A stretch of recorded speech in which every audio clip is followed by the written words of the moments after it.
Herkese merhaba, kanalıma hoş geldiniz. Bugün sizlere farklı bir lezzet olan kaşnika tarifini vereceğim. Yunanistan böreği ya da pırasalı mısır unlu börek de diyebiliriz.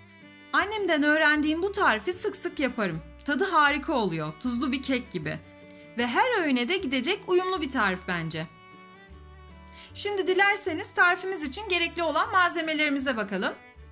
5-6 adet ince doğranmış pırasa, 3 su bardağı mısır unu, yarım su bardağı un, 1 su bardağı yoğurt, 1 su bardağı zeytinyağı, 3 yumurta, 200 gram lor peyniri, 1 paket kabartma tozu, 1 tatlı kaşığı tuz, 1 çay kaşığı karabiber. İsterseniz hemen yapımına geçelim. Öncelikle pırasaları ince ince doğruyoruz. Eğer pırasalarımız kalınsa ikiye bölüp doğrayalım.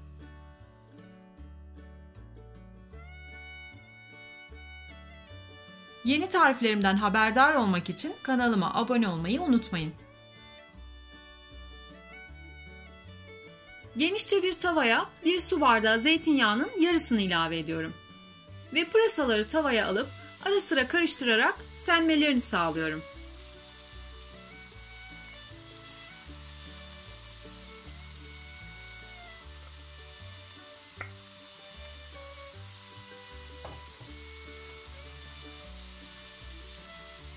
Pırasaları çok kavurmuyorum.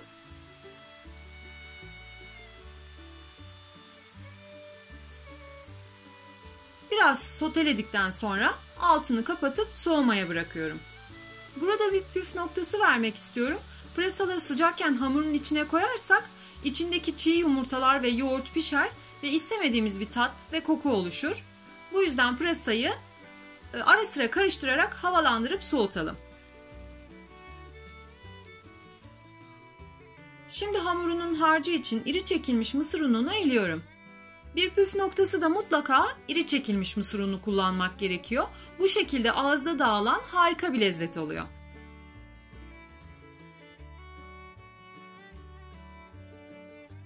Mısır ununu eledikten sonra 3 yumurtayı kırıyorum ve üzerine 1 su bardağı yoğurdu ilave edip çırpıyorum.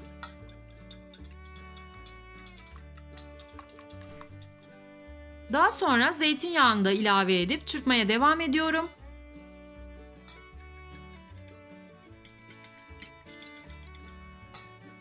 Ve mısır ununu ilave ediyorum. Yine güzelce karıştırıyorum.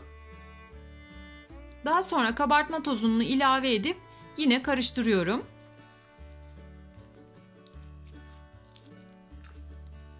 Benim kullandığım yoğurt yoğun bir kıvamda olduğu için biraz daha yoğurt ilave ettim.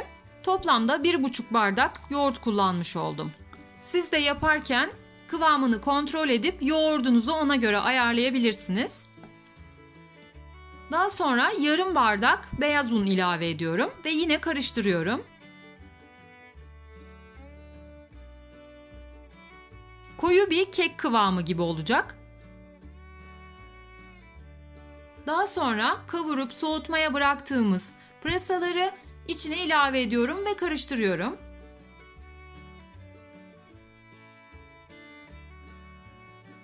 Tuz ve karabiberini de ilave edip yine güzelce karıştırıyorum.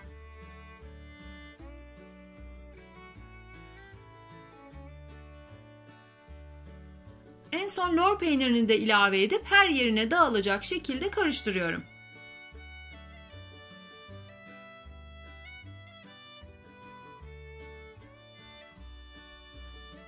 Kenarları yüksek olmayan ince bir fırın tepsisi kullanırsak daha iyi pişer.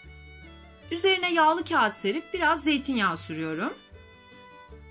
Ve harcımızı döküp tepsinin her yerine eşit dağılacak şekilde düzeltiyorum.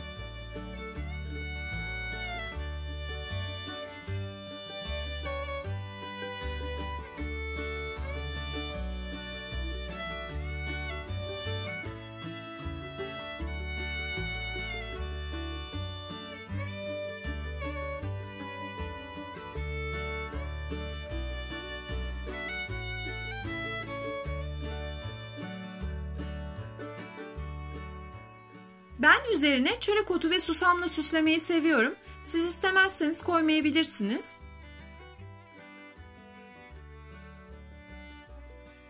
Şimdi önceden ısıtılmış 200 derece fırında üzeri kızarana kadar pişiriyorum.